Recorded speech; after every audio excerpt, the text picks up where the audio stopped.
When you look into my eyes, you understand what I'm saying. Let me say it to you slowly, and it may sound scandalous. I don't think that you can handle this. All right, let's move over to Monday night. It's a doubleheader. The first game is the 5-1 Tampa Bay Buccaneers are heading to Detroit to face the 4-2 Lions. The Lions are 5.5-point favorites, and the projected total is 52.5 points. That means Vegas is telling us that the Buccaneers will score 23.5, while the Lions score 29. It's a little bit early to talk about injuries, but in the case of Tampa Bay, we have to. All of their wide receivers are injured. Emeka Egbuka is questionable. He came out of last game with a hamstring injury. Chris Godwin is doubtful, still having issues with his leg. And Mike Evans is likely to return to practice this week, which means there's a good potential that he will be back for Monday night. As far as running backs, Bucky Irving is still out and doubtful to return this week.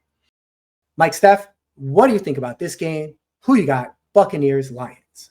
I'll start with the Buccaneers first. As you said, their receiving core is decimated. They're down to their number 5 through 8 wide receivers. Baker Mayfield threw a pair of touchdowns to players who have never caught a touchdown in the NFL before in the 30-19 victory over the 49ers this past Sunday. Baker Mayfield has thrown for over 1,500 yards, 12 touchdowns, and only 1 interception with a 108.5 passer rating. Cameron Johnson's 34-yard touchdown catch was his first career reception. Not his first career touchdown reception. No, his actual first catch in the NFL. Tez Johnson's 45-yard touchdown reception was only his 6th catch of the season. They stepped up to help the Buccaneers reach 5-1. Do you know that no other NFC team has 5 wins? So they are currently the number 1 team in the NFC. Going over to the Lions lost 30-17 this past Sunday night to the Kansas City Chiefs. Dan Campbell said he expected his team to need at least 30 points to have a chance in the win. And guess what? He was correct, because they lost 30-17. Jared Goff threw for 203 yards, 2 touchdowns, and the Lions rushed for 98 yards, but they weren't able to break the big plays that they're normally accustomed to doing. They didn't have a rushing touchdown for just the second time this season. The other being their other loss, week 1 in Green Bay. And the Chiefs took away all the yak yardage that they're used to accumulating. One last thing when it comes to the Lions. Cornerback Branch had an altercation at the end of the game. Star quarterback Patrick Mahomes offered Branch a handshake, which was ignored. Then wide receiver Juju Smith-Schuster tried his luck with the veteran defensive back and was met with a punch to the face. With 22 seconds left in the fourth quarter, Branch slapped Juju Smith-Schuster in the face after Smith-Schuster said something to Branch and mentioned to shake his hand. The brawl was brief, and the fight was broken up by games officials and field security. Branch was contrite about his role in the brawl, but explained why he punched Smith-Schuster. Listen, if you're going to be contrite, then you just don't explain why I'm going to punch dude in the face. It's either one or the other. You're going to stand on business or apologize. You're not going to say, well, I apologize, but it doesn't really work like that. But this was his quote. I did a real childish thing, Branch said. I'm tired of people doing stuff in between plays and the refs don't catch it. They be trying to bully me out here. I should have did it, and it was childish. Like I said, either you're going to apologize or you're going to stand on your business. You can't do both. Yeah, so with the Lions favored by 5.5. Hey, Mike, Steph, before you say it, I'd just like to point out Branch is suspended for this game. Not like that's going to change my prognostication, but Lions is favored by 5.5, and they're at home, and it's a Monday night. But you know what? I'm going to say the Bucs plus 5.5 because all the games that the Bucs have played, minus this last victory, have been 1-possession games, and a lot of times have been come from behind 1-possession games, and I don't think this would be any different. So Bucs plus 5.5, over. I get why the Lions are favorites. They're coming off of a rough loss. They had been playing really well before that. You expect them back at home to get back right and win. That's all well and good. But the problem is the Buccaneers, no matter who their wide receivers are, don't seem to lose. They're 5-1. I expect this game to be a dogfight. I'm definitely taking Tampa plus the 5.5 points. The line is just too big. To me, it doesn't make sense. It's not even about me liking the Buccaneers as much as I just don't like the spread. I think the spread is wrong. Also, I do believe Mike Evans will be back this week. As far as the over-under, when I look at the pass scoring for both of these teams, they put up some points. So I'm expecting this game to go over, even though 52.5 points is really high. What's up? What's up? I'm Desmond, and I'm the host and creator of Hip to the Games, a podcast from 19 Media Group. From hot topics across the NBA, how can you say we done with the 80s or we done with the 90s, yet that's who we learn from?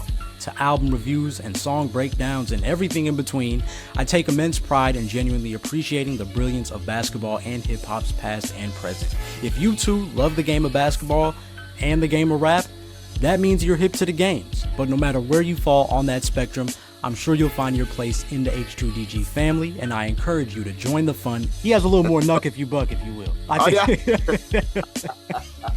Every other Friday on your favorite podcast platform or YouTube, courtesy of the home team, 19 Media Group.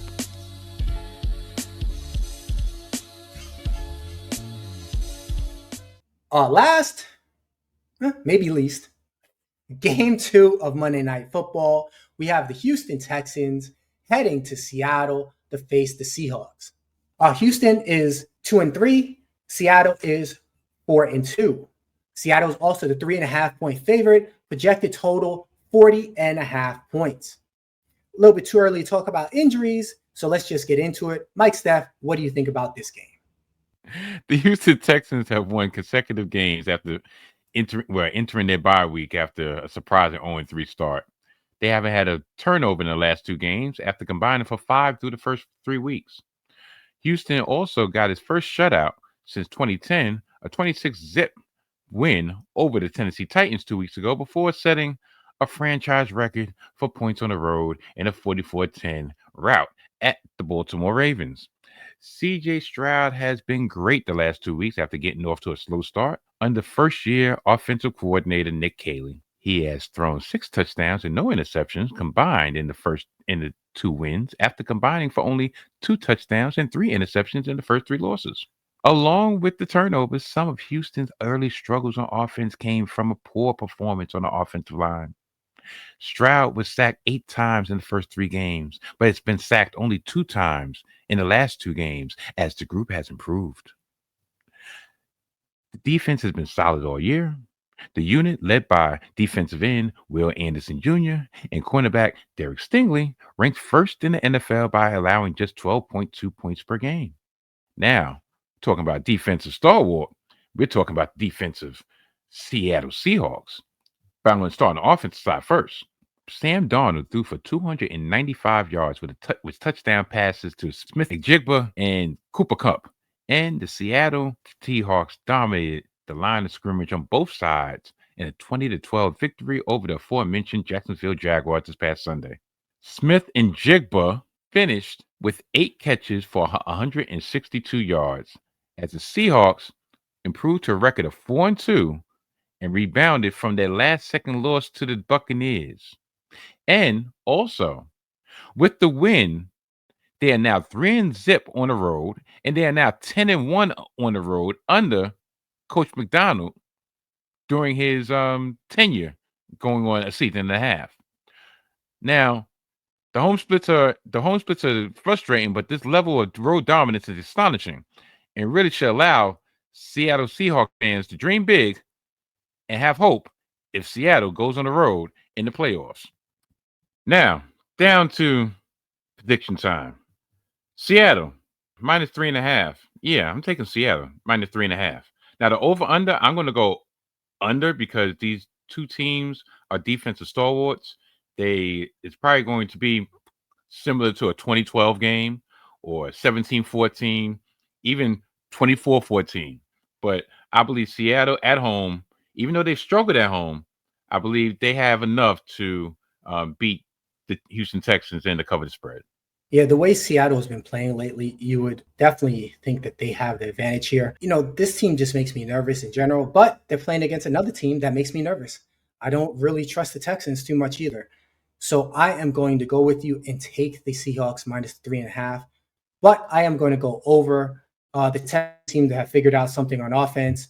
Seahawks seem to be able to make big plays. So I think that this game is going to go surprisingly over.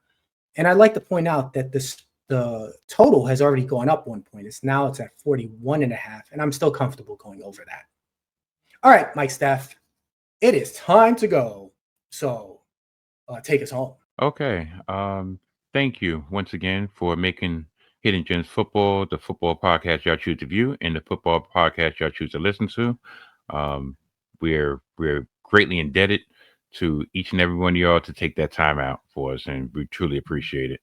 So with all that being said, Hidden Gems Football have been a part of the 19 Media Group. Goodbye. Goodbye. I'm back. So chicken. Peace. This is a 19 Media Group presentation. Do you remember how to do this? Shoot. I don't know if I do. Matter of fact, we could just slide you off. Oh man. It's funny you said that. But look. It's only me now. That used to be known for oh shoot. Uh-oh.